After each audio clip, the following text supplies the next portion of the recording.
Magandang gabi po sa ating lahat. Napapanalig awitan ng papurihan ng Panginoon? Yes. Kaya awitan po natin ang mataas ng papurihan ng Panginoon. Ang itin po natin ang ikaw lang.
When I walk this, that's right.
Sige po, tayo po ay manalangin.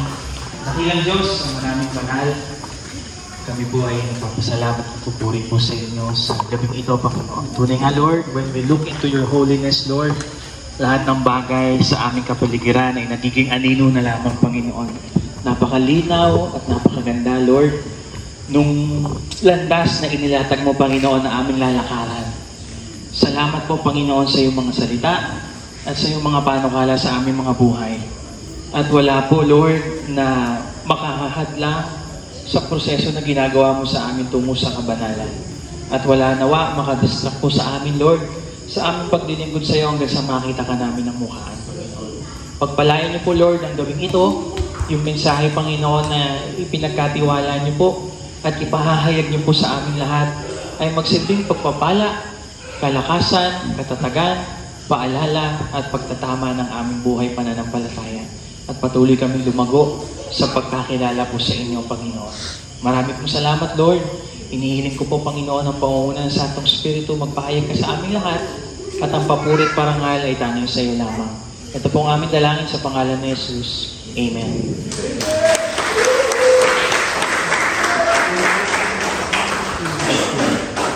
Purihin po, Panginoon. Good evening po. Sige po, maaari na po kayong umupo. Kamusta po? Sana pala dito tayo nag-celebrate ng Christmas party, no? Ako, giniginaw po ako eh. Baka hindi lang ako sanay sa lamig. Pero mas malamig dito kaysa sa church, so totoo lang. At salamat po sa Panginoon. Maayos po yung panahon na ating naranasan po, no?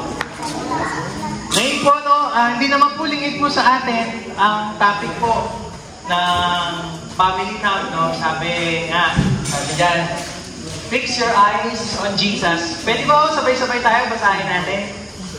Fix your eyes on Jesus. Isa po, 1, 2, 3. Fix your eyes on Jesus. Ang ganda pong salita, no? Sabi nga sa Tagalog, tumingin kay Jesus. Kagaya po nung ating pinag-aralan sa ating cell group, Sabi nga dun sa pinag-aralan ng cell group ng mga leaders, sa tulong po ng mga assistant leaders po, no, na ibinigay po ni Pastor Billy yung topic, 3 salita, 3 word lang po siya, 3 words lang po siya. Tumingin kay Jesus. Ngayon, sabi mo ng Biblia sa ating team, yung buong text, yung buong verse po ng Hebrews 12 verse 2, sabi po dito, ituon natin ang ating paningin kay Jesus. Bakit daw? No? Bakit? Kasi sabi dito, sa Kanya nakasalalay ang ating pananampalataya mula simula hanggang katapusan. Dahil sa kagalangan naghihintay sa Kanya, hindi niya inalintana ang kahihiyan ng pagkamatay sa krus. At siya ngayon nakaupo sa kanan ng trono ng Diyos. So, bago itong verse 2, ipinahayag po na ng Biblia, syempre yung verse 1. No? Tayo po ay naliligiran ng napakaraming saksi. At according to Hebrews chapter 11, itong mga saksing ito, ito po yung mga heroes of faith. Mula kay Abel, kay Enoch, kay Noah, kay Abraham, maging sa mga first Christian, no? Yung panahon ni na Pedro, sabi nga doon ng Hebrews 11, bandang dulo, yung mga mananampalataya na binabalatan sila, pinapalitan ng balat ng tupa. Merong pinapatay, hinahati yung katawan, pinupugutan yung ulo, pero nanatili sila doon sa pananampalataya na tinanggap nila. At ngayon, sabi nga doon, lahat po sila nakatanggap sa Panginoon ng mga salitang pangako. Pinangakuan sila ng Panginoon. At ang sabi mo doon, kung yung pangakong yun ay para sa mundong ito, hindi na sila magde-desire na ipagpatuloy yung faith. Kumbaga sa mag-i-stop na sila. Pero dahil yung pangakong yun, nakatingin sila sa pangakong nag-aantay sa kanila doon sa langit, nagpatuloy sila hanggang sa natapos nila yung takbuhin. Hanggang sa panahong ito, sila po yung mga saksi na nakamasid po sa ating lahat. At yun yung encouragement ng Biblia sa atin, na ganun din nawa tayo, ituon natin yung ating paningin sa Kanya, sa ating Panginoong Jesus. Amen po, no? Sabi nga ako, di ba, yung mga kabayo, di ba yung renda po, yun yung parang ano nila eh. Yung nilalagay ng renda yung kabayo para maibaling nung anong tawag doon? Sa Tagalog? Kutsero. Yun yung pinakamanibela ng kutsero para maituro niya doon sa kabayo kung saan pupunta. Tapos meron siyang hawak na latigo para i-ampas doon sa kabayo, para maano ng kabayo kung gano'n siya kabilis tatakbo. Pero hindi nagtatapos doon, nilalagyan din pala siya ng kung tawagin ko, tapa-oho. Tapa-oho. Itong tapa-oho po, ito po yung nilalagay sa kanilang mata ng kabayo para po yung kanilang vision nakadiretso lang. Hindi nila makikita yung nasa gilid ng kanilang mata. Kagaya po, di ba sa atin, ito, gaya po niya, may mga mata tayo, na aaninag natin yung nasa left side at yung nasa right side. Pero kapag nakaganyan, ang ating paningin, diretso lang. Hindi natin naaaninag yung nasa kaliwa at yung nasa kanan natin. Ganon din po yung mga kabayo. Kasi po ang mga kabayo, ano sila eh? Kung tawagin sila yung mga prey animals, takot sila sa mga predator. Maaring leon, tigre, o kung anumang mga hayop na pwedeng kumain sa kanila. At dahil takot sila sa mga predator, mabilis silang ma-distract. At kapag na-distract sila, hindi yun makakabuti. Mabilis silang mataranta, yun nga, magpanik, mawala doon sa focus ng karera yung kanilang ginagawa dahil nakikita nila yung predator. Yun yung purpose ng tapa-oho. Gayon din po ang tao. Tayo po, mabilis din tayo ma-distract. Mabilis tayong madala ng sitwasyon ng ating buhay o maging ng ating kapaligiran. Kaya po, ito pong gawain po ito, isa po itong malaking pagpapala po sa atin. Bakit po? Sa panahon po ngayon, dati nga po, ang tawag nila sa Christmas, season of giving. Ngayon po, sa panahon ngayon, ang Christmas, season of traveling. Palala na ng palala ang mundo. Pasama na ng pasama. At yung yung tunay na reason bakit may Christmas, tinatapalan na ng tinatapalan ng mundo, papalayo kay Kristo. At yun yung itinuturo sa atin ng Panginoon na hari nawa po tayo magaya. No? Doon sa konsepto ng panahon ng mundo ngayon. Kaya itinuturo sa atin yung kahalagahan ng gawain ng Panginoon. Kasi kung wala po yung mga ganitong gawain, kagaya nga sabi ni Timbalan kanina, yung mga prayer meeting, Sunday service, fellowship, actually, ilan lang yan eh. Kung ikukumpara mo sa imbitasyon ng mundo, birthday, payday, may tinatawag pa silang thank God it's Friday, pero inuman ang gagawin. Pero nagpapasalamat sila sa Diyos. Pero yun nga, inuman yung gagawin. Nightlife, medyo tayo, na-achieve natin yung quota. It's about time, mag-relax tayo, labas tayo. Mas marami yung ino-offer ng mundo para tayo ay matangay. Iilan lang yung gawain ng Panginoon, tapos hahayaan pa natin lumagpas sa ating mga buhay. Kaya mapalad po tayo mga kapatid, no?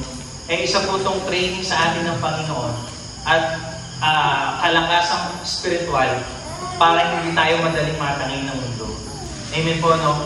Sabi nga po dito, yung binhi po na nahulog, nalaglag sa mabatong lupa, ito po yung binhi na nahulog sa mabatong lupa, ito po yung binhi na nakarinig sila ng Word of God, na-experience nila yung Word of God, ngunit dahil sa pagsubok, hindi sila nagpatuloy. Madali sila na-distract dahil sa sitwasyon o hirap ng bigat ng buhay. Marami nga nagsasabi, nung hindi pa ako nakakakilala sa Panginoon, wala namang tukso eh. Pero nung na-expose na ako sa Panginoon, ang dami palang problema, ang dami palang pagsubok, na hindi nila naunawaan, isang pagpapala. Pero dahil hindi ganun katibay yung kanilang pagkakatanim, nadidistract sila. Kahit anong klaseng pagsubok, mabilis ma-distract. Actually, kung tutukusin, mapalad nga yung mga taong dumadaan sa pagsubok, nakasama mo ang Panginoon eh. Na yun yung proseso ng isang paraan ng Panginoon para lumago tayo sa spiritual. Pero maraming mga tao, tinitake yun as pagtatampo o pagtalikod sa Panginoon. Yun yung nangyari sa binhi na nalaglag sa mabatong lupa. Meron pa isang klase, yung binhi naman na nahulog sa may matitinik na halaman. Ito naman yung isang uri ng nakarinig ng Word of God na dahil sa pagpapala, nakalimot sa Panginoon, tumalikod. Sabi nga nila, minahal yung pagpapala, kinalimutan yung nagpala. Kaya very crucial po sa isang mananampalataya na humihiling ka sa Panginoon. Panginoon, dalangin ko po, ipagkaloob niyo sa akin to. Gusto ko ng sasakyan, bahay, trabaho. At ako po'y nakikipagtipan sa inyo na kapag nangyari to, ganito po yung gagawin ko. At nung nangyari na, nalimutan na ang Panginoon. Kaya kung mababalikan niyo po yung buhay ni Ana, yung nanay ni Samuel, grabe yung confident niya sa Panginoon. Panginoon, pinagkamalan pa nga siya lasing nung nananalangin siya eh. Gusto niya magkaanak at ang pangako niya, ihahandog niya sa Panginoon. At nung binigay ng Panginoon yung anak, pinalipas niya isang taon, iniwan niya sa simbahan. Inalagaan ni Eli hanggang sa pagtawag ng Panginoon.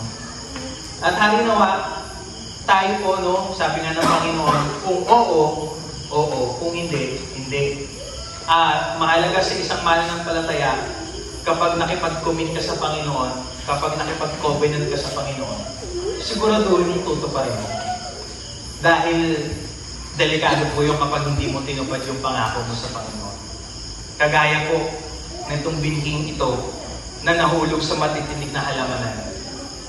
Dahil lang nakatikim ng maliit na pagpapala, nakalimot na sa Panginoon. Kung i-imagine niyo po, yung pyramid, di ba usually kapag ang tao nakakita ng mataas na building, ang tingin niyan lagi sa pinakataas. Di ba? Bibihira po yung tao na ang na-appreciate nila yung pinakababa. Lagong pinakataas naman ng building na ito. Pero ang tanong, bago naging mataas yung pyramid o building, gano'ng katindi yung pundasyon niya? para matayo yan.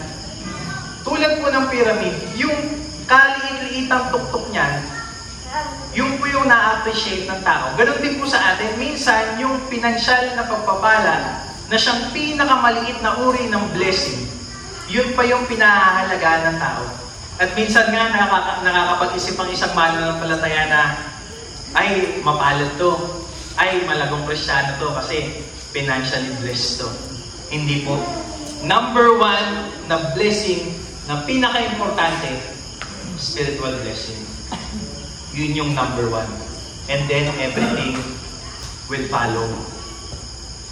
Nasa proseso po yan. Huwag nating nasain agad na gusto nating financially blessed agad. Pero hindi pa handa yung ating buhay spiritual.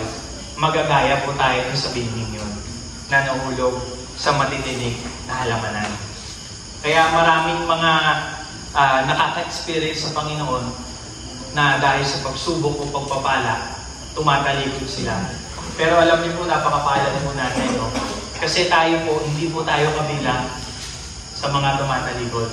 Pakibasa po yung Hebrews chapter 10, verse 39. Sige po, si Ate Joyce na lang.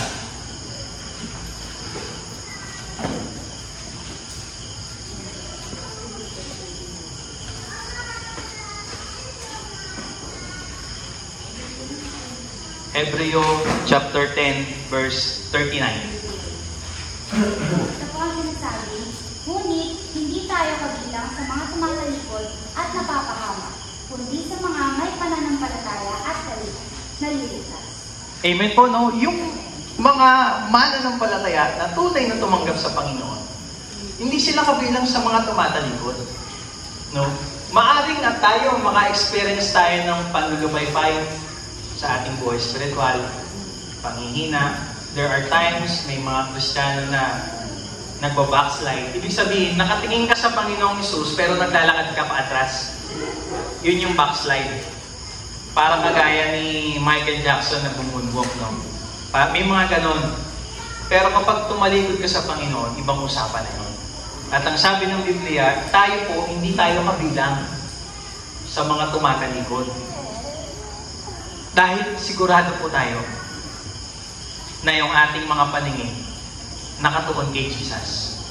May mga times, challenging yung ating sitwasyon. Pero never nawa dumating sa ating isipan na tatalikuran natin ang Panginoon. No? Sabi nga, fight the good fight of faith. Dadaanan po natin yon as we go forward po sa topic na ito. Ngayon po, anong ibig sabihin ng salitang tumingin ka kay Jesus? No? Ano kayang ibig sabihin? Kasi madaling sabihin, Lord, I look unto you. Nakatingin po ako sa inyo palagi. Kamukha ka ni Kuya Jun. Biro lang po. Yung revolto po. Hindi po yung totoong Jesus. No? Artista lang po yun. Na medyo kawig ni Kuya Jun kung mahaba po niya. Kasi nakita ko si Kuya Jun dati, balbasarato na medyo mahaba ng konti yung buhok. Yun, hindi lang siya nag-yosi. Yung artista kasi ng Jesus noon, sa Passion na Christ tayo, nag-yosi yun. Salamat naman sa Panginoon.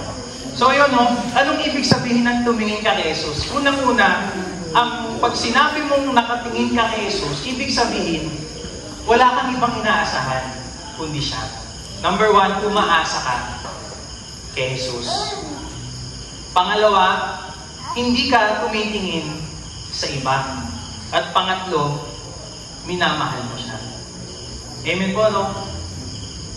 Iisa-isay po natin. Unang punto po, no?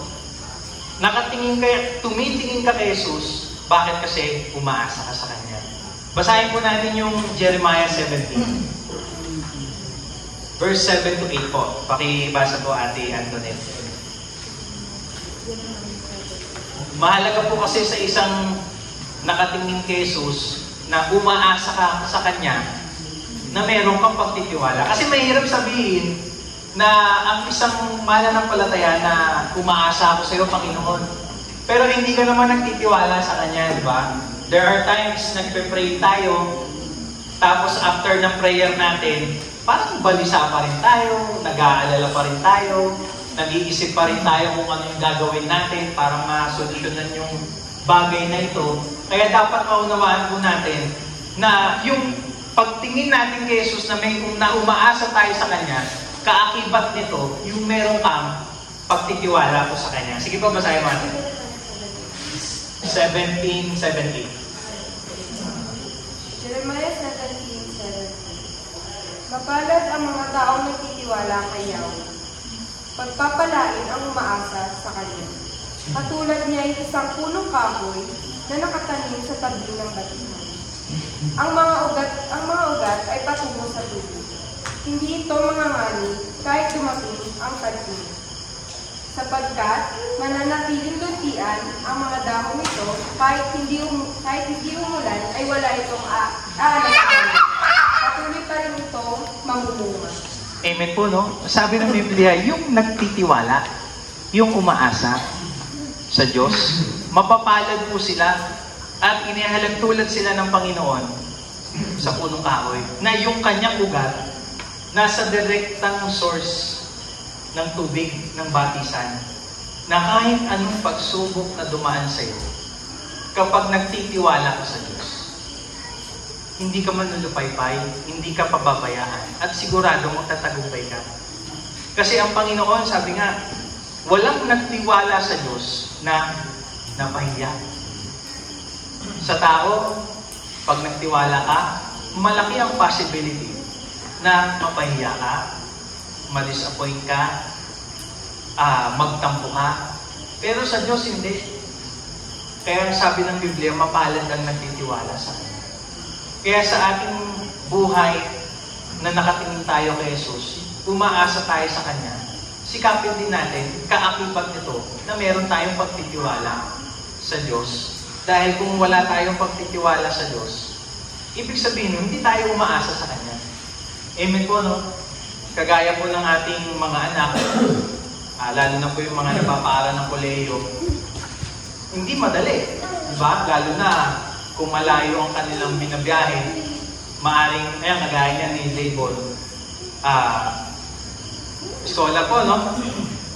Medyo ang gastos, minimal, sinoditin. Pero siyempre yung pamasahe, yung pangkain, project, thesis, may gastos pa din.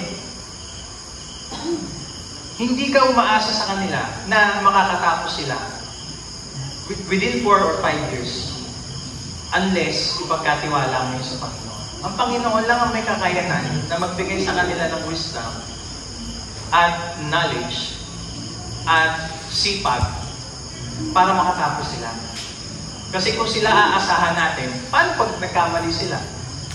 Diba? Ano na lang mararamdaman mo bilang magulang? Pero kung ang ating pagtitiwala na sa Panginoon, sigurado, dahil ang pangako ng Panginoon, ang nagtitiwala sa Kanya, hindi mapapahiya. Amen po. No, pangalawa po, no, umaasa ka sa Kanya, ito po, importante po ito. Hindi ka lang basta nagtitiwala sa Panginoon, umaasa ka rin sa Kanya na mayroong pananampalataya. Basahin po natin yung Hebreo 11 verse 1. Pero bago po tayo mag-jump doon, Ate Curly, pakibasa po muna yung Hebrews 11, 8-12. Ito po ay isang halimbawa ng patotoo ng isang mananampalataya na umasa sa Diyos na mayroong pagtitiwala. Basahin mo po, Ate. Hebrews 11, verses 8-12 po. Dahil sa pananalig sa Diyos, tumaliman si Abraham nang kay papuntahin ng Diyos sa lupang ipinangako sa Diyos. At humayo siya pagkaman hindi niya alam kung saan maroon. Dahil din sa kanyang pananalig, siya'y nanirahan bilang dayuhan sa lupang ipinangako sa kanya ng Diyos. Tumira siya sa mga tolda kasama nila Isaac at Jacob na kapwa ko tumanggap ng gayon din pangako mula sa Diyos. Then, habang tayo ng may matatang lungsod na nagkala at nagtayo ay dahil din sa pananalig sa Diyos, si Sarah, pagkaman matanda na, ay iniloob ng Diyos na magkaanak sapagkat nanalig siya na tapat ang nangako. 12. Kaya sa taong may tuturing na halos patay na, ay nagmula ang isang lahi na naging sundalo ng bituin sa langit at ng buhangin sa dalang pasilya. Amen po, no? So, kagaya po ni Abraham, sabi nga dito, ulitin ko lang po yung verse 8, dahil sa pananampalataya, sumunod si Abraham nang siya'y utusan ng Diyos upang pumunta sa isang lupaing ipinangako sa kanya. Ito po yung catch. Sumunod nga siya kahit hindi niya alam kung saan siya pupunta. Grabe yung pagtitiwala niya sa Panginoon. Hindi niya alam saan siya pupunta. Ang sabi lang sa kanya, lisanin mo yung isang bayan.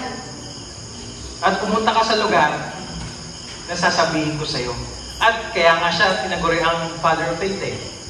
Kasi grabe yung pag-step niya sa pananampalataya. Yung pagtitiwala niya sa sinabi ng Diyos. Napakabigat no? Minsan tayo, nakaka-experience tayo ng salita o pangako mula sa ating kapwa-tao na minsan pinangahawakan natin. Na may posibilidad na mangyari at meron ding hindi. Pero ito, si Abraham, pinangakuan siya ng Diyos at pinanghawakan niya yun. Nagsimula sa kanyang paglisan, sa kanyang sambayan. At sabi dito, siya ay naging ama sa kanyang edad. Imagine niyo magwa-100 na siya. Tsaka pa lang siya nagkaanak kay Isaac. At ang sabi ng Hebrews 11 sa bandang dulo, yung mga pangako ng Diyos sa kanya, ito ay nagkaroon ng katuparan. Patay na siya. Yung kabuuan ng pangako ng Diyos kay Abraham, patay na siya bago niya to nakita mula sa langit. At ang sabi po ng Hebreo, chapter 11, verse 1, ang sabi po dito, ang pananampalataya ay katiyakan na mangyayari ang ating mga inaasahan at paninindigan tungkol sa mga bagay na hindi nakikita. So mahalaga sa isang pananampalataya, pag sinabi mong you are looking unto Jesus, umaasa ka sa Kanya na mayroong pananampalataya. Kahit hindi mo nakikita yung nilalakad mo, kahit hindi mo pa alam yung kabuuan ng istorya ng buhay mo, kung may pananampalataya ka, susunod ka. Minsan kasi inaakala ng mananampalataya, maganda to. Maganda ng plano ko. Ang ganda nung nakikita ko, nabivisual ko na mangyayari sa buhay ko. Ay, this is the will of God for me. Ang sakit naman ng ganito, ang hirap naman ng ganito, hindi to kalooban ng Panginoon sa akin. Ang ating faith hindi po nakabase sa ating nararamdaman. Ito po ay nakabase sa pagtitiwala sa Panginoon. Sa mga bagay na hindi natin nakikita, na sinabi niya, na ipinangako niya sa ating mga buhay. Kagaya po nung Kapitang Romano, pakibasa po yung Matthew 8. Sige, Ate Jaya. Matthew 8, verse 8, tapos, 8 hanggang 10. Sige.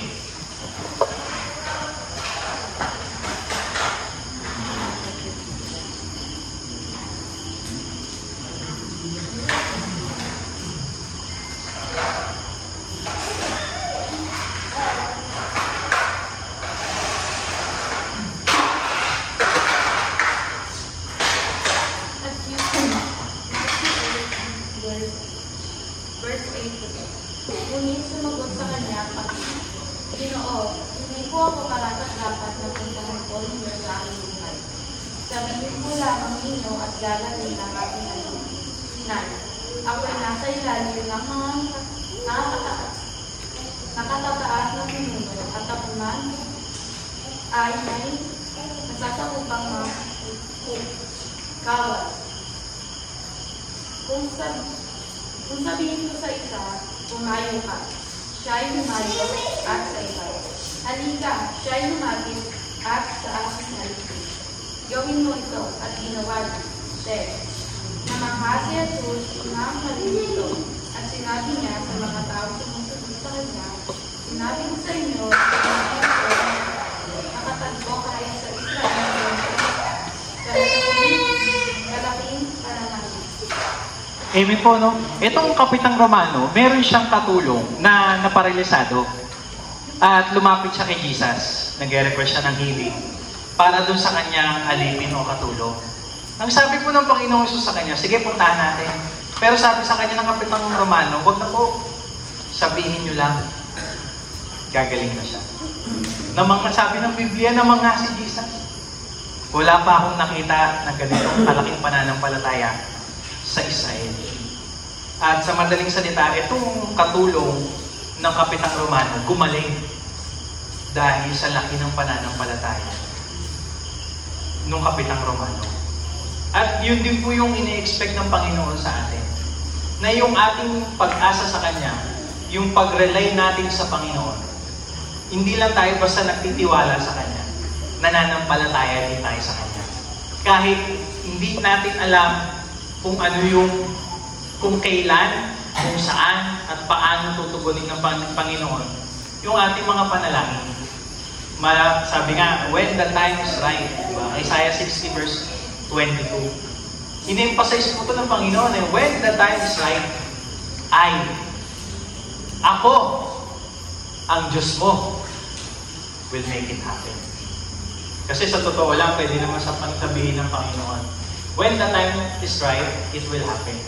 Pero hindi, pinalalakas ng Lord yung ating loob. Na talagang in-emphasize niya, ako, ang Diyos mo. Inaano sa atin ng Panginoon, sino ako sa iyo? Ako ang Diyos mo. Mangyayari yan. Sa taktang panahon, huwag ka lang mainip, matuto lang tayo magtiwala at manampalataya sa Panginoon. That's the first point, how we look unto Jesus. Amen po. Pangalawa po, sa ating pagtingin kay Jesus, mahalaga po sa atin na hindi tayo tumitingin sa iba. So, unang-una po, nais po ng Panginoon na huwag tayong tumingin sa sitwasyon ng ating buhay. Kaya sabi ko nga kanina, ang ating pananampalataya po, hindi situational at hindi base sa ating nararamdaman. Sabi nga, malakas ba ang faith mo kapag may pera ka? Paano kapag saktuhan lang yung budget mo? May hinana yung faith mo? Malakas ba yung faith mo kapag magaling ka? Paano kapag may karamdaman ka? Malakas ba yung faith mo kapag everything is well? Paano pag may pagsubok ka? Doon ba nakasalalay yung ating pananampalataya base sa sitwasyon ng ating mga buhay? Sabi ko nga kanina, there are times na dumadaan tayo sa panlulupaypay, kagaya ni Moses, ni Elias, na nag-request na nga sila, gusto na nilang kunin sila ng Panginoon Pero nagpatuloy sila. Maging si David, dumaan din siya sa matinding pagsubok. Bunga ng kanyang pagkakasala sa Panginoon. Pero nagpatuloy sila lahat na nakatingin sa Panginoon at natapos nila yung takbuhin nila. At ganoon din po tayo, huwag tayong tumingin sa sitwasyon ng ating mga buhay. Kagaya po ni Pedro, yung ating pinag-aralan po kanina. Kasi po ang Panginoong Hesus, nilalapitan siya ng mga tao At marami siyang pinagaling hanggang sa dumating na maglulubog ng araw. Ang sabi ng mga alagad sa kanya, Guro, pauwi na po natin yung mga tao para makabili din sila ng kanilang makakain. Pero sabi ng Panginoon, hindi. Papakainin natin sila. Paupuin niyo sila. Sabi ng mga alagad, meron lamang po tayong 5 pirasong tinapay. Tama po ba? 2 pirasong isda. Ang sabi ng Biblia, itong mga taong to, 5,000 lalaki pa lang. Wala pa yung mga babae, wala pa yung mga bata. Nag-pray ang Panginoon, and then nakapag-take out pa sila ng ilang kain, And then sabi ng Panginoon, mauna na kayo sa pagbabangka, Sumunod ang Panginoon. At ang sabi ng Biblia, si Jesus po, lumakad siya sa tubig. Pinagkamalan pa nga siya, multo ng mga alagad Sabi ni Jesus, huwag kayong matakot, ako ito. Eto na, sabi ni Pedro. Panginoon, kung talagang ikaw yan, palapitin mo ako. Sabi ng Panginoon, sige, lumapit ka. Hindi naglalakad na. Naglalakad na si Pedro sa ibabaw ng tubig. Nakita niya ngayon yung alon at saka yung lakas ng hangin. Lumbog siya. At ang sabi niya, Panginoon, sagipin niyo ako. And then, niresto siya ng Panginoon. Tapos, sinermonan siya. Sa atin din po, kahit gaano katindi yung sitwasyon ng ating mga buhay, ang nais ng Panginoon, huwag natin itong tignan. Kung matatandaan niyo po yung ating pinag-aralan, yung 1 John chapter 4 verse 4, ang sabi diyan, the God inside of me is bigger than the giant in front of me. Sabi ng kanta, greater is He that is in me than he who is in the world. Tapos sabi doon, I am more than a conqueror by the power of His words. So, kagaya ni David, sabi nga ni David, kasi minamak siya ni Goliath. Sabi ni David, pinagtagumpay ako ng Panginoon sa pangil ng mga oso at mga leon. Dahil ito yung mga gusto nilang lapain ng aking mga tupa, pagtatagumpayin din ako ng Diyos laban sa iyo.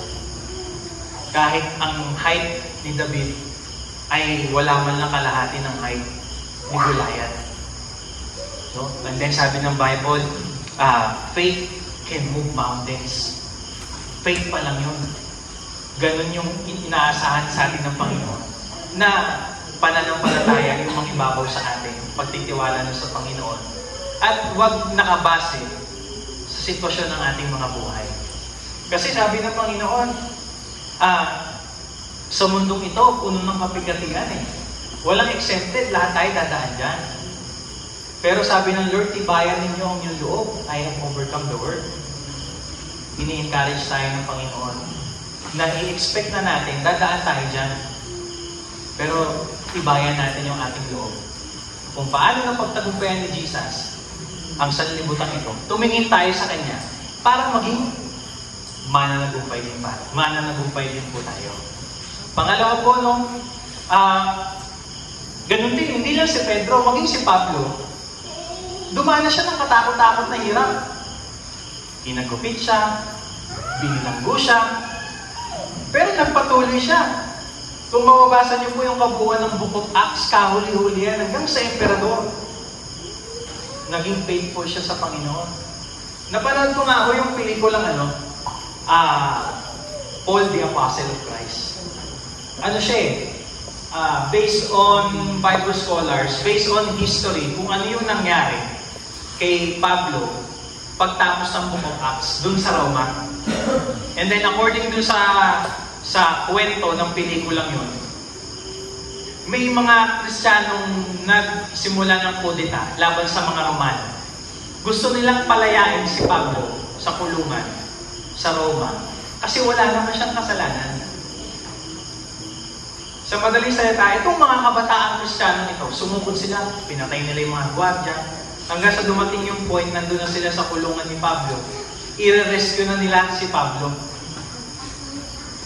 And then, sabi ni Pablo, hindi ako aalis dito. Sabi ng kabataang Kristiyano, wala naman po kayong kasalanan, kaya namin kayo ililigtas. Alam niyo, sabi ni Pablo sa kanya, according to sa pelikula na nilikha mula dun sa history ng Israel, sabi ni Pablo dun sa kabataang Kristiyano, wala sa iyo ang pag-ibig ni Kristo. Na-damage yung ego ng kabataan, umalis siya. Si Pablo nanatili sa bilangguan. Hanggang sa kahuli-hulihan, hanggang sa namatay siya. At dito po ako na-touch dun sa pelikulang yun. Sabi dun sa pelikula, to live is Christ, to die is gain. Ang buhay na ito para to kay Kristo. At ang kamatayan pakinabang. At ang sabi ho ng Biblia, basahin po natin, dito po sa 2 Timothy chapter 4, verse 7 hanggang 8 po. Pakibasa po sa Galilea.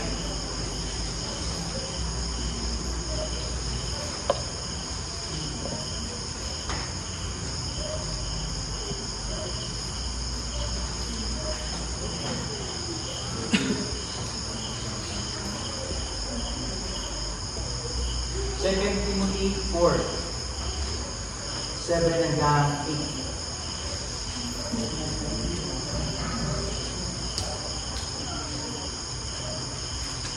Pinagbuti ko ang aking pakikipaglaban, natapos ko na ang dapat kong takbuhin at nananili akong lapat sa pananampalataya. Kaya naghihintay sa akin ang koronang pagpapala para sa mga namuhay ayon sa kalooban ng Diyos. Sa araw na iyon, ang Panginoon na siyang nakatalang ng Panginoon, ang siyang magtutulong sa atin at korona. Hindi lang sa atin, kundi sa lahat ng nananalig sa kanyang pagbabalik. Amen po, no? Kahit gaano kabigat yung dinanas ni Pablo, ang mindset ni Pablo doon sa koronang nag-aantay sa kanya, na ang sabi ng Biblia, ang magpapatong sa kanya, walang iba kundi ang Panginoong Hesus. At yun din yung nais ng Panginoon, na ating maging kaisipan, na ang ating buhay na paglilingkod sa Panginoon ay hindi nakabase sa sitwasyon na ating pinagdadaanan, kundi ating binivisualize kung ano yung buhay na nag-aantay sa atin pagkatapos nito.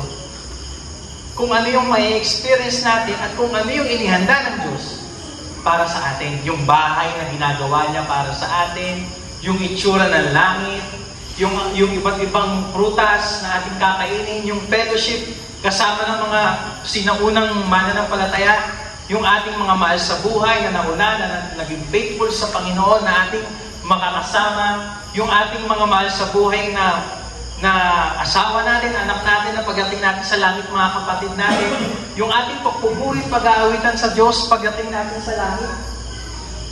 Yun yung nais ng Panginoon na ating tignan, hindi yung kung ano yung pinagdadaanan natin ngayon. Dahil matatapos yan eh. May ending ang lahat ng yan. Kaya nga sabi ng Biblia sa Kawikaan 4:27, huwag kang liliko sa kanan, huwag kang liliko sa kaliwa, umakbang ng palayo sa lahat ng kasalanan. Ibig sabihin, ang ating paglilingkod ay hindi tayo dapat makompromiso. Depende sa sitwasyon ng ating buhay. Na hahayaan nating magkulang o magkasala tayo sa Panginoon dahil kung ano yung sitwasyon ng buhay natin ngayon. Kundi, diretso lang. Tingin lang sa Panginoon. Kahit gaano kahirap yan. Kasi wala naman talagang madali eh. Kasi pinamuna ng sinabi ng Panginoon. Kapigatian yung dadanasin natin dito. Kaya, tingin lang tayo sa Panginoon. Pangalawa, huwag din daw tayong tumingin sa ibang tao. Sabi po dito, huwag daw tayong magtiwala sa kapwa natin tao. Pakibasa po yung Jeremiah 17, sige, Ate Kisha, verse 5-6. Kasi minsan ang taang, kahit mananampalataya na, pinangahawakan niya yung sinabi ng kapwa niya tao. Alam niyo po, sa totoo lang, kahit sino po magsalita sa atin, kahit po presidente, o kahit po pastor pa, ang tiwala po natin, wala dun sa nagsalita. Kundi nasa Panginoon na nangako po sa atin sa sanlibutan ito upang ipawalang saysay ang mga kinikilala ng sanlibutan. Kaya't walang sino mang makapagmamalaki sa harapan ng Diyos. Kita niyo yung qualification ng Panginoon. Kahit ano po, yung ating estado ng buhay, yung level ng ating edukasyon, o yung buhay na ating pinagdaanan, dati ka bang mamatay tao, magnanakaw, womanizer, o kung ano mang kasalanan na gawa mo, hindi tumitingin ang Diyos dyan. Ang Lord nakatingin sa puso po natin.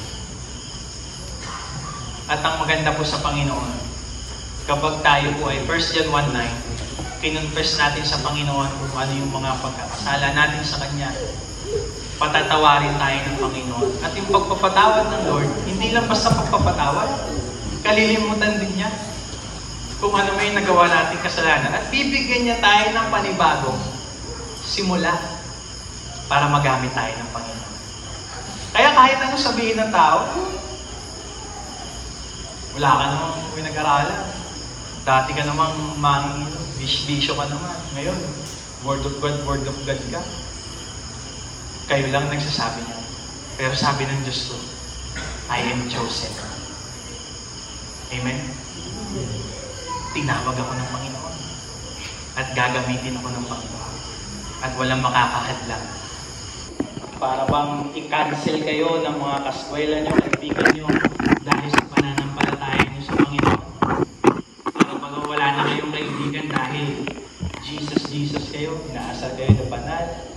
sabi ng pastor. Okay lang, kasi sabi ng Biblia, huwag mong intindihin ang sinasabi ng iba. Magtiwala ka sa Diyos, mapapanatag ka. Actually, sa totoo lang po, kahit anong gawin ng tao, meron at meron sasabi sa'yo. Bigyan ko po kayo ng example, no? Mag-asawa, at meron po silang alagang asno. Yung donkey, maliit na kabayo lang po kumbaga sa ano. At sila po ay naglalakbay. Ganito po ang istorya, no? Itong mag-asawa, parehas po sila nakasakay doon sa asno o sa donkey. Sa kanilang paglalakbay, may mga taong nakatambay sa paligid ang sabi sa kanila, ano ba yan? Kawawa naman yung donkey. Hirap na hirap kasi dalaway nakasakay. Ang ginawa ng lalaki, bumaba. Diretso sila lakbay. Pagdating nila sa susunod na bayan, ang sabi ng mga chismosa nakatambay, ano ba yan? Hindi ba nag-iisip yung lalaki? Ang layo na nilalakbay nila. Bakit hindi siya sumakay? Hindi ginawa nila para wala na kang masabi yung tao. Baba ka na lang eh. Pareha sila naglakad. Pagdating nila sa susunod na bayan, sabi ng mga chismosang kapitbahay, para naman mga walang isip to, nagdala kayo ng asno, hindi nyo sasakyan. Diretso sila. Pagdating nila sa susunod na bayan, syempre nakadalawang bayan na yung lalaki. Pagod na siya, nakakaisang bayan pa lang yung babae. Sumakay yung lalaki, yung babae naglalakad. Pagdating nila dun sa susunod na bayan, sabi ng mga chismosa, ano ba itong lalaki ito? Napaka-gentleman naman. Yung babae naglalakad, yung lalaki nakasakay. Anong makikita niyo po? Kahit anong gawin ng tao, meron at merong masasabi sa'yo. Huwag kang magsalita ka, kumilos ka, huwag kang kumilos, may masasabi sa'yo. Kaya kung tayo nabubuhay para i-please ang tao, kawawa tayo. Tama po ba? Totoo po, no? Kahit anong gawin mo, kapatid. Kaya kung ang mata mo hindi nakatingin kay Jesus, madidistract ka. Sigurado, madadala ka ng sinasabi ng iba na para pag kailangan i-please mo sila. Samantalang hindi naman ako nabubuhay para sa inyo. Nabubuhay ako para sa Diyos ko. Bakit po intindihin yung sinasabi nyo? Basta ako, magtitiwala ako sa Diyos. Baliwala yung sinasabi nyo.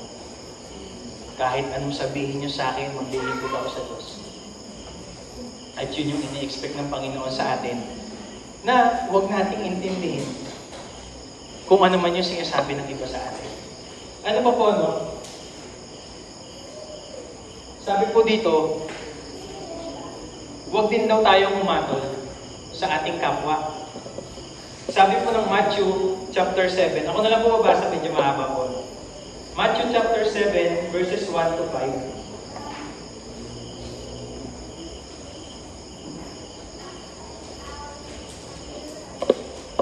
Ang sabi po dito, huwag kayong humatol nang kayo'y hindi hatulan, sapagkat hahatulan kayo ng Diyos ayon sa paghatol ninyo sa iba, at susukatin kayo ayon sa panukat na ginamit ninyo sa iba.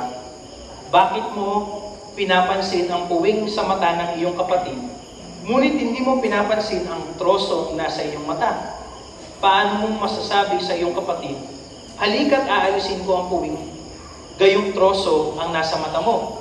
Mapagkunwari, alisin mo muna ang trosong nasa iyong mga mata, at sa gayon, makakakita kang mabuti at maaalis mo ang puwing ng iyong kapatid. Alam niyo po mga kapatid, no, sa biyaya po ng Panginoon, hindi tayo magkakamag-anak, hindi tayo magkakadugo. Yung iba sa atin, mga galing probinsya, na dinala ng Panginoon sa Christian Bible Fellowship. Iba-iba yung panahon at pagkakataon, at hindi tayo sabay-sabay dumating sa CBF. Pero, imagine niyo, bakit tayo yung pinagsama-sama ng Panginoon? Diba? Dami-dami yung tao. Bakit kami pa? Diba? Kita niyo kung gaano kabuti ang Panginoon. Ibig sabihin, tayo ay niloob ng Diyos na magkasama-sama, hindi upang maghatulan. Niloob po tayo ng Panginoon na magkasama-sama upang tayo po ay magtulungan, magpaalalahanan, at magpalakasan. Yung po yung ina-expect ng Panginoon sa atin. Kaya nga, Ano ba yung katagang yun?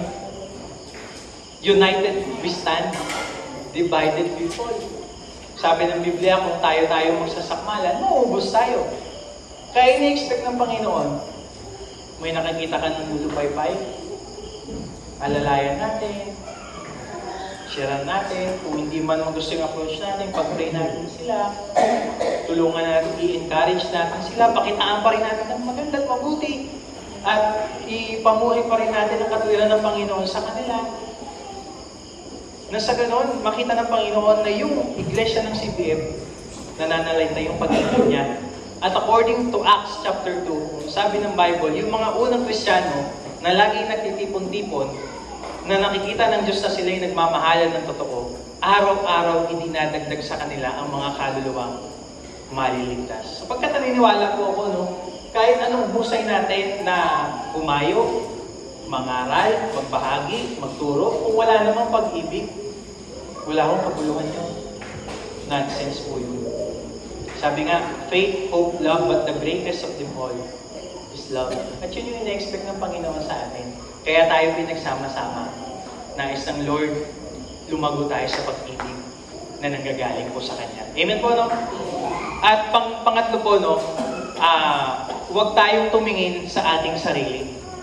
Huwag natin yung tignan yung sarili natin. Sabi ng Kawikaan, chapter 3, verse 5 to 6, trust in the Lord with all your heart and do not lean. Huwag kang manangan sa sarili mong karunungan. In all your ways. All, sabi, all, lahat, acknowledge Him and He will direct your path. Kagaya po nung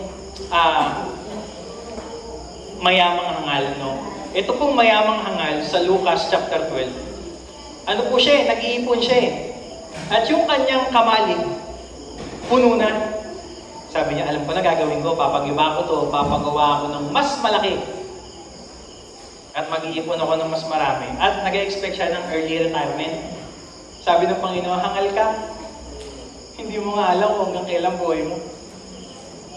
Sabi din ng Santiago, huwag mong intindihin na, huwag mong isipin na ganito gagawin mo, pupunta ka sa ganito, mangangalakal ka sa ganito, na hindi nga natin alam kung mabubuhay pa ba tayo bukas. Kaya ibig sabihin, nais ng Panginoon, huwag tayong tumingin sa ating sariling kakayahan. Hindi porket may tinapos ka, may alam ka, may kayamanan ka, doon ka na magtitiwala. Sa lahat po ng sitwasyon. Kaya napakahalaga ko sa isang mananampalataya yung pagiging prayerful. From time to time, you are asking God. Ganun si David From time to time, tinatanong mo ang Panginoon. Kahit minsan alam na natin. Minsan kasi ganun alam ko na ito, ba't pa ako magtatanong? Pero ang Lord laging nag-aantay. Panginoon, ganito po sana yung gagawin ko. Pahayag niyo sa akin kung tama ba talaga to. Kung ito ba'y naaayon sa kalooban niyo. Hindi basta bira ng bira. Kasi ang Lord hindi nalulugod sa walang tiwala sa Kanya. At ang hindi pagsangguni sa Panginoon ay isang pagpapakita ng kawalan ng tiwala sa Kanya. At hindi nalulugod ng Panginoon na ikaw ay nananangan sa sarili mong kakayahan. Kagaya nung mayamang hangal. Kaya nga sabi po ng Kawikaan, chapter 16, verses 1 to 3. Sige po, pakikibasa po, Kuya Jacob.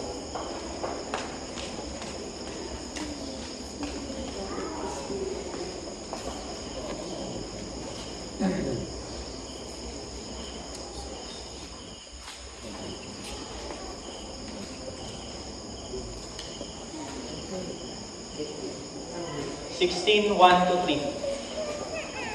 Ang mga balang ng isipan ay sa tao na kaya, ngunit mula kay Yahweh ang sagot ng bida.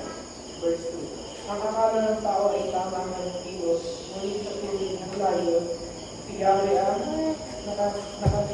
nakatalos. 3. Pagkatiwala mo kay Yahweh ang iyong mga gawain at magpapaguntay ka sa lahat ng iyong hari. Amen po, Ang tao po nagpaplano. Pero yung katuparan nito, nakadepende pa rin sa Panginoon. Kaya nga sabi ng 1 John, if this is according to my will, it will happen. Kahit sabihin natin na alam mo, kahit ine-expect mo ganito yung magiging outcome, paano kung mali ka? Hindi ka sumangguni sa Panginoon, hindi yari ka. sino sisisihin mo? Di ba? Hindi ka na nga sumangguni sa Diyos, tapos yung sumala, sisisihin mo pa Diyos. Eh, sala lalo, di ba? So, sikapin po natin kahit gano'n na tayo katagal na naglilingkod sa Panginoon, kahit feeling natin we are matured Christian, always ask God. Kasi Diyos lang nakakaalam ng lahat. Sabi nga ng Biblia, ang inaakalang karunungan sa tao, kamangmangan lamang sa Diyos. Kita niyo na, yung iniisip natin na alam natin, kamangmangan lang yun sa Diyos. Kano kabigat yun? Kaya mahalaga sa atin, we always ask God for provision, for wisdom, for strength, no? Hindi yung ating sarili. At hindi lang yun. Huwag din nating tignan yung ating sarili dahil mahina tayo. Minsan kasi may mga Christian, okay lang yung sabihin mo, I am weak, but you make me strong. Hindi ako karapat-dapat, but you make me worthy because of Christ. Pero yung iisipin mo na mahina ako, ayoko na magpatuloy sa Panginoon, may kapansanan ako, hindi ako magagamit ng Panginoon, ay nagkakamali po tayo. Hindi po ganun ng Panginoon. Kaya nga sabi niya, pinili ko ang mga aba upang hiyain ang mga marunong. Kaya sabi mo dito ng ikalawang Korinto, ako na lang po babasa, no? Chapter 12, verses 8 hanggang 10. 3 beses kong idinalangin sa Panginoon na alisin ito. Ngunit ganito ang kanyang sagot, ang kagandahang loob ko ay sapat na para sa iyo. Sapagkat lubusang naahayag ang aking kapangyarihan kapag ikaw ay mahina. Kaya't buong galak kong ipinagmamalaki ang aking mga kahinaan upang manatili sa akin ang kapangyarihan ni Kristo. Alang-alang kay Kristo, ako'y may kasiyahan sa gitna ng mga kahinaan, mga pagkutya, mga kahirapan, pag-uusig at kagipitan. Sapagkat kapag ako ay mahina, doon ako nagiging malakas. So itong si Pablo, meron kasi siyang yung visual problema sa paningin. And then sabi niya, 3 beses kong idinalangin sa Panginoon na gumaling ako. Pero yung pala ay kalooban ng Panginoon para ang Lord makita sa kanyang buhay. At ganun din sa atin. Kung ano yung inakala mong kahinaan mo, blessing yan. Yan ang nagpapatunay that the Lord is working on you. Na kahit sa kahinaan mo, kapansanan mo, hindi mo kakayahan, gagamitin ka ng Diyos. Kilala niyo po si Nick Vujicic? Di ba po wala siyang kamay, wala siyang paa? Pero kung maalala niyo po yung tracks, kay Mama Atagaling yung tracks ni Nick Vujicic, nagsisurf, walang paa, walang kamay. Nakapag-asawa, nakapagpunta ng iba't ibang bansa para mangaral at bahagi ng Word of God. Pero walang kamay, walang paa, nagkaanak pa. Tapos ikaw, simpleng bagay, nagsiself-pity ka. Huwag, gagamitin ka ng Panginoon. Huwag mong tignan yung sarili mo, nakahinaan mo. Gamitin mo yan, kalakasan na gagaling sa Panginoon. Sabi nga, Lord, I can do all things through you who strengthen me. If this is according to your will, paano kung hindi kalooban ng Panginoon? Halimbawa, Panginoon, nahihaya ako mag-inom ng mga classmate ko Kaya lang hindi ako umiinom may ina ako dito Baka isang shot pa lang, malasing na ako. Kaya lang gusto ko silang share ng Word of God. Bigyan mo ako ng lakas. Isang shot lang para ma-share mo sila. Kalooban ba ng Diyos yun? Di ba hindi po? If what you are doing is according to the will of God, He will give you strength. At sikapin po natin kung ano man yung gagawin mo, siguraduhin mo, it will glorify God. Para bibigyan ka ng lakas ng Panginoon. Kahit sa tingin ng mundo, hindi ka karapat-dapat. Amen po. Ikatlo po, isang bagay pa po. Sa ating pagtingin kay Jesus, napakahalaga po nito na minamahal natin siya. Bakit ba natin tinitingnan yung ating asawa, yung ating anak, at yung ating mga magulang? Bakit ba natin sila hinahangaan, pinakikitaan ng maganda? Siyempre dahil mahal natin sila. Ganon din ang Panginoon. Madaling sabihin, Lord, I love you. Pero according to John 14 verse 15, if you are not doing my will, questionable, diba? Sabi nga, if you love me, you will obey what I command. At yung commandment ng Panginoon, napakarami sa ating mga buhay. Pagdalo ng gawain, pagrespeto sa pamahalaan, pagrespeto sa magulang, pagpapasakop sa asawa, pagmamahal sa asawang babae, pagrespeto sa pamunuan ng iglesia, pagpapahalaga sa gawain, pananalangin, pagbabasa ng Biblia, pag-iwas sa mga kahalayan, kalasuan, Diyos-Diyosan, pagsamba sa kayamanan, at marami pang iba. At kung mahal natin ang Panginoon, iiwasan natin yan. Kung papaanong tinakbuhan ni Jose, yung asawa ni Potiphar, at ang sabi niya, ayokong magkasala sa Diyos. Kahit pwede niyang sabihin, wala namang makakakita sa atin. O kaya pwede naman niyang sabihin, ayokong magkasala kay Potiphar. Pero ang sabi niya, ayokong magkasala sa Diyos. Diyos agad yung nasa isip niya.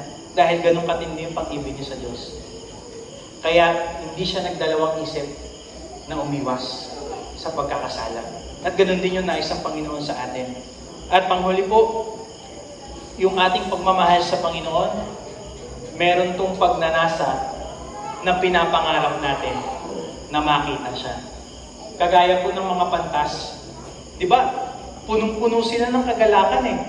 Sinusundan nila yung bituin sa direksyon para mapuntahan nila si Baby Jesus. At nung nakita nila sa Baby Jesus, tuwang-tuwa sila. At nagandog sila sa Panginoon. Sinamba nila ang Panginoon. Ganon din si Simeon. Nung nakita niya ang Panginoong Jesus, Panginoon, yung pangako mo sa akin. Ito na, yung tagapagligtas. Pwede mo na akong kunin. Nakita ko na yung pangako yung tagapagligtas. Pwede na akong mamatay. Ganon yung kagalakan na kanilang naramdaman. Nung nakita nila si Jesus, kayo po, ano ba yung greatest dream nyo sa buhay nyo na gusto nyo makita? At kung may imagine nyo, ano kayang pakiramdam kapag nangyari yan? Simulan natin sa ating mga anak. Ano kayang feeling kapag nakapagtapos ng pag-aaral yung mga anak? Lalo na sa mga magulang na todo-todo sakripisyo para sa mga anak, na sa paglipas ng panahon nakapagtapos din ng pag-aaral ng mga anak ko. Ano kaya yung feeling? Pero sabi nga ng Biblia, no, kung ang pag-asa nyo kay Kristo para lang sa mundong ito, kayo na ang pinakakawawa sa lahat. Kaya nais ng Panginoon, yung ating maging greatest dream, makita natin siya ng mukha. Makasama natin siya sa langit, maka-fellowship natin ng Panginoon. At yun nawa yung ating pangarapin sa ating mga buhay. Kaya nga po sabi po dito ni Apostol Pablo, natapos ko nang dapat kong takbuhin. Nag-aantay na sa akin ng corona. At walang ibang magpuputong sa akin ito, kundi ang Panginoong Jesus. At lahat tayo nag-expect, well done, my good and faithful servant. Anong feeling no? Pag nangyari yun, na makita natin ang Panginoon ng mukha. At maka-fellowship natin siya sa langit. At nawa, yun po yung maging ultimate dream natin sa ating mga buhay. Na nagpapatunay na talagang ang Panginoon ang top love natin sa ating mga buhay. Hindi ang ating asawa, hindi ating mga anak, o kung sino ba ang mga tao. No? Dito na po ako magtatapos. Sabi po dito, sa Romans chapter 12 verse 2, huwag kayong makiayaw sa takbo ng mundo ito. Sa halip, magbago na kayo ng pag-iisip, upang mabatid ninyo kung anong kalooban ng Diyos. Sa gayon, magawa ninyo kung ano ang mabuti, kalugod-lugod, at ganap na kalooban ng Panginoon. Baguhin na natin yung ating mga katwiran, baguhin na natin yung ating mata na nakatingin sa kaliwa, nakatingin sa kanan, nakatingin sa tao, sa sitwasyon, sa ating sarili, sa kung ano pa man. Tumingin lang tayo kay Jesus. Sa mundong ito, punong-puno ng kapigatian. Ngunit ang pangako ng Lord, tibahin mo yung loob. Napagtagumpayan ko na sa libutan. Kaya nga sabi ng ating teksto, sa Hebrews chapter 12, di ba?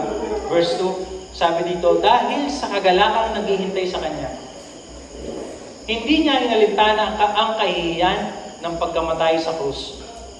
At siya ngayon nakaupo sa kanan ng trono ng Diyos. Ibig sabihin, kahit gaano kahirap yung binagdaanan ng Jesus, baliwala yun. Ang iniisip niya kung anong mangyayari pagkatapos nun. Na siya ay uupo sa kanang trono ng Diyos. Kaya kung ano yung pinagdadaanan mo, matatapos yan, ang imagine natin, ano kayang buhay na nag-aantay sa akin? Sa langit. At yun yung magmo-motivate sa atin para magpatuloy. At sigurado po, no, kagaya ng ating pinag-aralan, sigurado po tayo po ay magtatagumpay sa mundong ito. Umasa tayo sa Kanya na may pagtitiwala at pananampalataya. Huwag tayong tumingin sa iba at higit sa lahat, mahalin natin ang Diyos. Amen po. Palakpakan po natin. Sige po, tayo manalangin.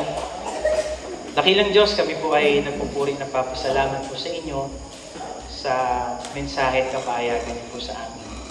Kung kami man, Lord, ay nakita mo na tumitingin sa ibang mga bagay maliban po sa inyo o higit po sa inyo, patawarin niyo po kami at patuloy niyo pong baguhin ang aming mga puso tungo sa kabanalan na nais mo, Panginoon. Ituro niyo po sa amin ang dapat naming lakaran, ang hakbang na dapat naming gawin upang ang aming mga paningin ay maituon namin sa inyo. Hindi sa kaliwa, hindi sa kanan, o sa kung ano pa man, kundi sa iyo lamang, Panginoon. Kung ano po yung example na pinakita niyo po, kung ikaw ay nagkatawang tao, yun din po yung gagayahin at tutularan po namin. At sa pamamagitan ng mga bagay na iyon, Panginoon, sa tulong ng iyong salita at sa patnubay at gabay ng Santong Espiritu sa aming mga buhay, matatapos po namin yung karera na ipinagkatiwala mo po sa amin. Dadating ang panahon, makikita ka namin ng mukhaan at tatanggapin po namin yung korona ng gantimpala na nanggagaling po sa inyo. At maririnig namin, Lord, mula sa iyong mga labi, ang mga salitang, well done, my good and faithful servant. Ito po'y pinangahawakan po namin na may pagtitiwala at pananampalataya po sa inyo. Napakabuti niyo po sa amin at ang lahat po ng kapurihan, karangalan, kalwalatian, kadakilaan ay tanging sa iyo lamang. Itong aming dalangin sa pangalan ni Jesus. Amen. Amen. Thank you, Jasper.